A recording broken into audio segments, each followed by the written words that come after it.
Hi friends, last வீடியோவில் ஓசோனாலிசிஸ் எப்படி நடக்குது அப்படிங்கிறதையும் ஓசோனாலிசிஸ் ப்ராடக்ட்ஸ் எப்படி ஈஸியாக கண்டுபிடிக்கிறது அப்படிங்கிறதையும் பார்த்தோம். இப்போ இந்த வீடியோவில் ஓசோனாலிசிஸ் ப்ராடக்ட்ஸ் கொடுத்துருப்பாங்க, அதுலேருந்து ஆல்கின்ஸ் எப்படி கண்டுபிடிக்கிறது, ஷார்ட்டாக கண்டுபிடிக்கிறது அப்படிங்கிறத பார்க்கலாம்.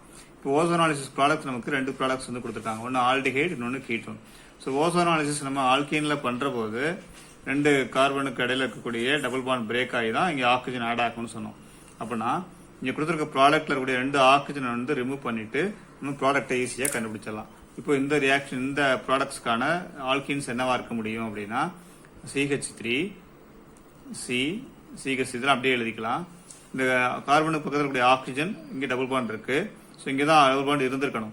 அதே மாதிரி இந்த கார்பனுக்கு இடையில உள்ள டபுள் பாண்ட், ஸோ அங்கே தான் டபுள் பாண்ட் நமக்கு இருந்திருக்கணும்.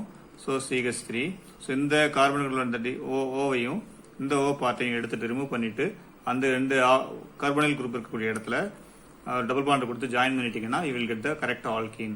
ஸோ இதுதான் நமக்கு இந்த ப்ராடக்ட்ஸ், இந்த 2 ப்ராடக்ட்ஸுடைய ரியாக்டன்ஸ். இது ரியாக்டன்ஸ். ஸோ ஆல்கீன் நமக்கு சோர்ஸ் ஆல்கீன் அப்படிங்கிறது இந்த மாதிரி கண்டுபிடிக்கிறது ஈஸியாக இருக்கும்.